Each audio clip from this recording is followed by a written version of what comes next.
আসসালামু আলাইকুম dear viewers, আজকে আপনাদের সামনে একটি নতুন লেসন নিয়ে হাজির হলাম। তো চলুন এই নতুন লেসনে কি কি রয়েছে তা জেনে নিই এবং তাদের ব্যবহারগুলো শিখে নিই। যেমন প্রথমটি হচ্ছে পিক আপ স্পিড, যার অর্থ হচ্ছে গো ফাস্টার অথবা হচ্ছে গো ফাস্টার, অধিক জোরে যাওয়া, মানে যানবাহন অধিক জোরে যাওয়া, দ্রুত যাওয়া।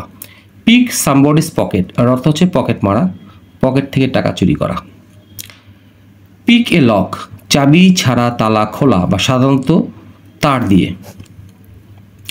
Pick a quarrel with somebody অথবা pick a fight with somebody, যার অর্থ হচ্ছে খুঁচিয়ে ঝগড়া করা। পিক ইওর নোজ অর্থ হচ্ছে নাকের ময়লা খুঁচিয়ে বের করা।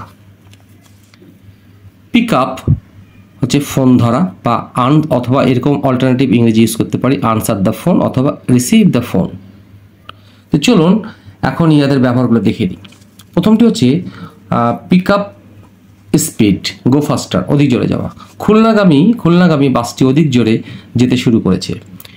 দ্য খুলনা বাউন্ড, এই খুলনাগামী এইরকম শব্দ ইউজ করতে গেলে আমরা তখন খুলনাগামী, ঢাকাগামী, রাজশাহীগামী তখন হবে এই বাউন্ড, এরকম hyphen the bound. The Khulna bound bus, খুলনাগামী বাসটি, দ্য খুলনা বাউন্ড বাস যেতে শুরু করেছে। প্রেজেন্ট পারফেক্ট টেন্স স্টার্টেড, এবং স্টার্টের পর আমরা জানি ভার্বের সাথে আইএনজি যোগ হয়। স্টার্টেড এরকম অনেক শব্দ রয়েছে যেগুলোর পরে আমরা ভার্ব স্টপ হতে পারে বা এরকম অনেক যেগুলো ভার্ব রয়েছে সেগুলোর সাথে আইএনজি যোগ। তো আমরা যেখানে আপাতত জেনে নিই স্টার্টের পর ভার্বের সাথে আইএনজি যোগ হয়। তো পিকিং আপ স্পিড, এই ভার্বের সাথে আইএনজি যোগ হলো, তো সেই জন্য পিকিং আপ স্পিড অথবা স্টার্টেড গোয়িং ফাস্টার, যে দ্রুত যেতে শুরু করলো। দ্বিতীয় নম্বর এক্সাম্পলটি হচ্ছে পিক সামবডিস পকেট, পকেট মারা মানে পকেট থেকে টাকা চুরি করা। এরকম বাসে কেউ একজন আমার পকেট মেরে দিয়েছে। সামওয়ান, কেউ একজন, present perfect tense, has picked, এটা পারফেক্ট টেন্স, এই জন্য ভার্ব 3 হলো, পিকের জায়গায় picked my pocket in the bus. 3 নাম্বারটা দিয়ে আসি এখন আমরা। পিক এ লক, চাবি ছাড়া তালা খোলা। শুধু একজন চোর চাবি ছাড়া তালা, শুধু একজন চোর চাবি ছাড়া তালা খুলতে পারে। আচ্ছা, অনলি, শুধু একজন মানে শুধু চোরই চাবি ছাড়া তালা খুলতে পারে, তাহলে only a thief can pick a lock. Answer পেয়ে গেলাম আমরা। এখন আসি আমরা পিক এ কোয়ারেল সাববডি অথবা pick a fight with somebody, খুঁচিয়ে কারোর সাথে ঝগড়া করা। 4 নম্বর এক্সাম্পলটা এখন আমরা দেখি। ঝগড়াটে মেয়েটি সব সময় সবার সাথে খুঁটিয়ে খুঁটিয়ে ঝগড়া করে। ঝগড়াটে মেয়েটি, এখন জানতে হবে ঝগড়াটের ইংরেজিটা হচ্ছে এই কোয়ারেল সাম।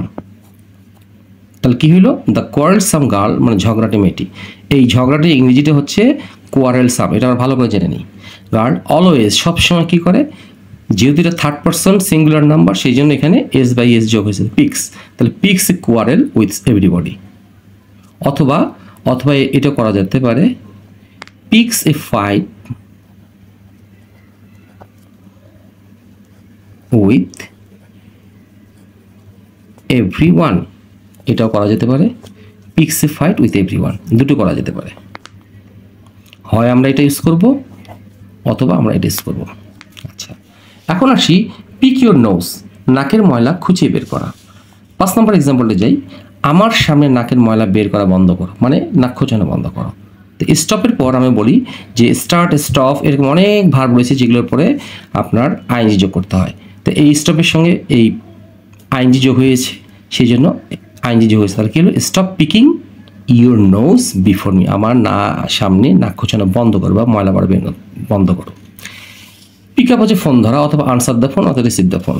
আচ্ছা, ফোনটা ধরো কারণ আমি রান্না করছি, তাহলে হয় পিক আপ দ্য ফোন অথবা answer the phone because I am cooking, অথবা রিসিভ দ্য ফোন অথবা receive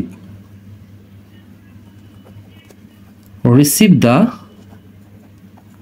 phone, receive the phone. আশা করি আপনাদের এই লেসনটি সুন্দরভাবে বোঝাতে পেরেছি। তো ভালো লেগে থাকলে অবশ্যই লাইক, শেয়ার, কমেন্টস করবেন যাতে করে আপনাদের মাধ্যমে এই লেসনটি দ্রুত অন্যদের কাছে পৌঁছায়। আসসালামু আলাইকুম।